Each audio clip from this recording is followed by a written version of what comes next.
I never thought silence could still scare me. Yet, even now, standing in my glass-walled office overlooking the Seattle skyline, a part of me flinches when the world grows too quiet. The city hums beneath me, sirens in the distance, rain tapping against the window, but somewhere beneath the sound, I still hear the echo of those woods. I smooth the cuff of my cream silk blouse, the fabric soft and deliberate under my fingertips, grounding me. My reflection stares back, composed, successful, every strand of hair in place. No one would ever guess what it took to get here, or how close I once came to breaking. Then my phone buzzes. A group message lights up the screen. Family reunion next month. Everyone's coming, don't disappear this time. Emily winking face. The smiley face twists something in my chest. I haven't spoken to them in years, not since that night. They called it a prank, said it was just a little fun. But I remember the freezing air, the darkness swallowing my voice, the laughter fading down the dirt road as they drove away. Now they want a reunion. My thumb hovers over the screen, the city lights flickering against the glass. A small, bitter smile tugs at my lips. If only they knew how much can change when you leave someone to survive on their own. I was 19 the summer my family decided to make me the punchline. It was supposed to be a bonding trip, one last weekend before I left for college. We packed up Dad's old pickup, loaded with coolers, tents, and enough beer to make my older brother Ryan's friends think they were invincible. They always teased me for being the soft one. Too quiet, too bookish. The kind of girl who brought a flashlight and bug spray instead of attitude and vodka. I guess that made me easy prey. That night, the fire cracked high, and everyone was laughing, too loud, too careless. I remember Ryan whispering something to my cousin Megan, both of them smirking. "Let's see how brave little Emily really is," he said. When I woke up, the fire was cold, and the laughter was gone. The clearing was empty. My phone was missing from my bag.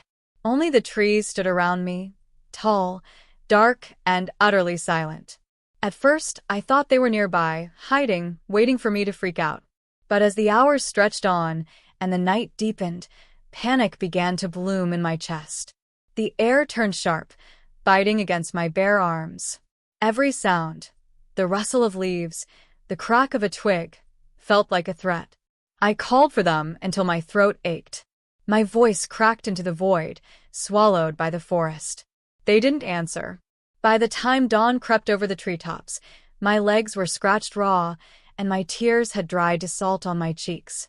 I found the dirt road by following the faint tracks of the truck tires. Every step felt like a decision. Anger over fear, defiance over despair. When I finally stumbled onto the main road, a woman in a red Jeep stopped. Her name was Helen. She handed me a bottle of water and pressed a small silver pendant into my palm. "You keep this," she said softly. "The world can be cruel, but you don't have to be small inside it." I never forgot her words, or the way the pendant warmed in my hand as if it carried its own heartbeat. That morning, I made myself a promise. I would never again wait for anyone to come back for me. I left home 2 weeks later with nothing but a suitcase, $200, and that silver pendant hanging against my collarbone. My parents never apologized.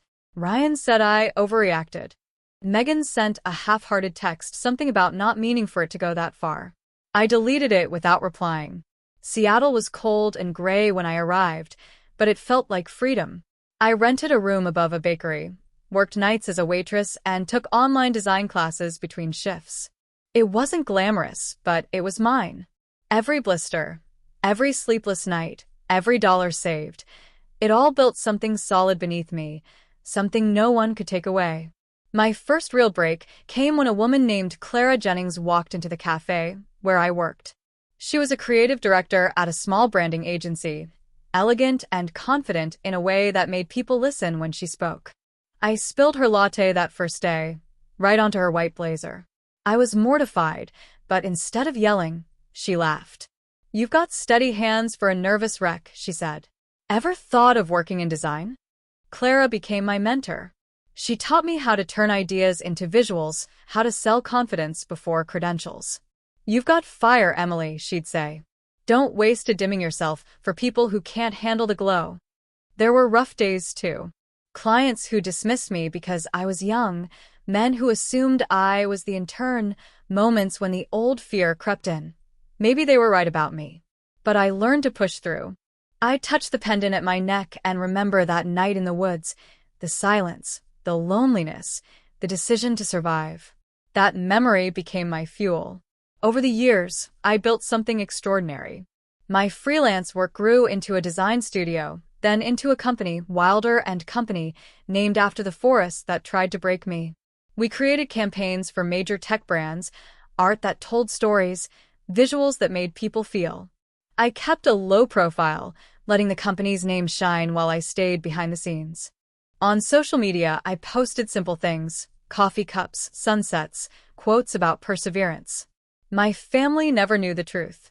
To them, I was just doing art stuff. They still joked in group texts, still treated me like the little sister who needed rescuing. I let them. I wanted them to, because someday I knew they'd see it all. And when they did, I wanted the truth to hit them like a sunrise after a long, dark night. Late at night, when the office was quiet and the city lights shimmered outside, I'd glance at the silver pendant resting against my heart. Helen's words always echoed, "You don't have to be small." And for the first time, I truly wasn't. The invitation came on thick ivory paper, my mother's handwriting still perfectly looped, still deceptively warm. Family reunion, Saturday, 4 p.m. at the lake house. It's been too long, Em. The same lake house where it all happened. The same woods that once swallowed me whole. For 3 days, I debated throwing it away. But something inside me, the same spark that carried me through all those years, wouldn't let me. I wasn't that girl anymore, lost and begging to be found. I was the woman who built something from the ashes they left behind. And maybe it was time they saw her.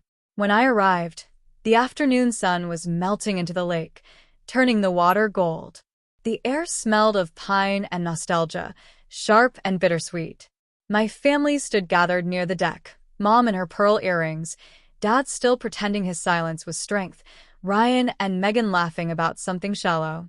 Ryan spotted me first. "Well, look who decided to show up," he said, arms spread wide like a game show host. Seattle's little artist.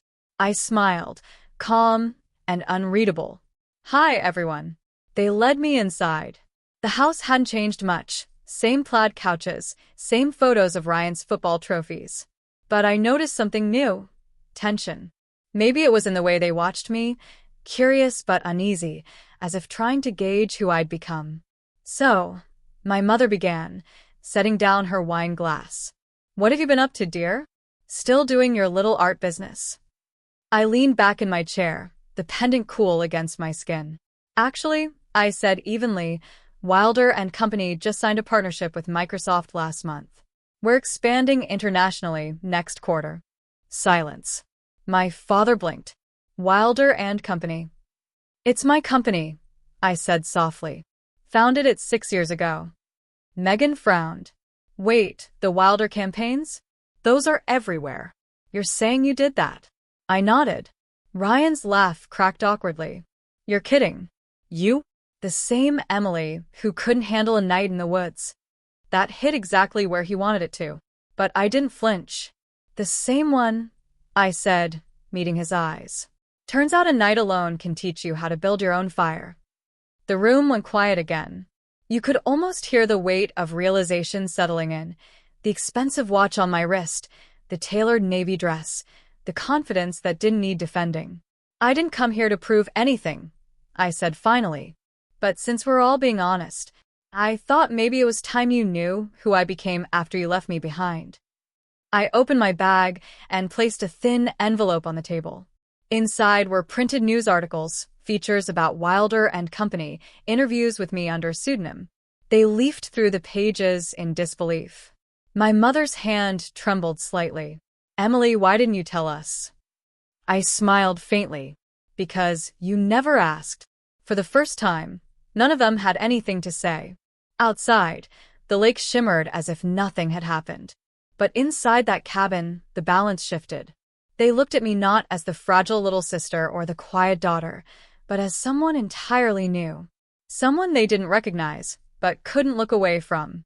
It wasn't revenge I felt, just a deep, steady peace. I had carried the weight of that night for years, and now I could finally set it down.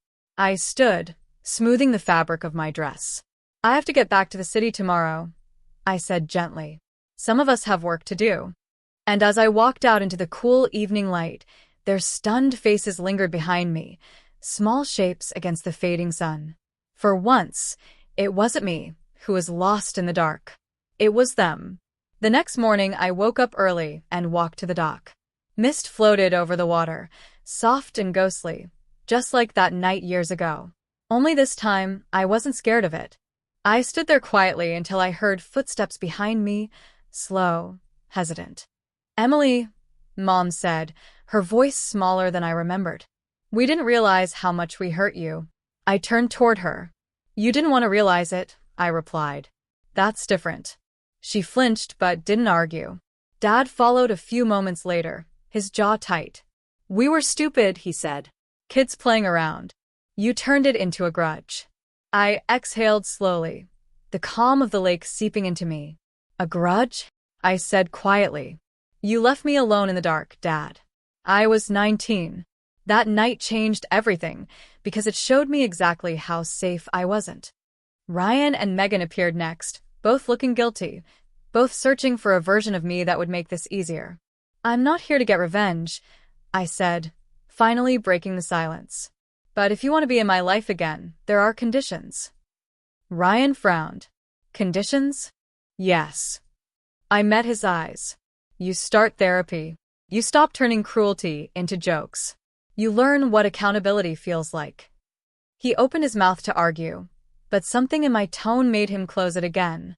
"Megan," I continued, "you stop letting people hide behind you. You knew what they were doing that night. You laughed anyway. If you want forgiveness, you earn it by doing better, by protecting someone instead of mocking them." She nodded, eyes glistening.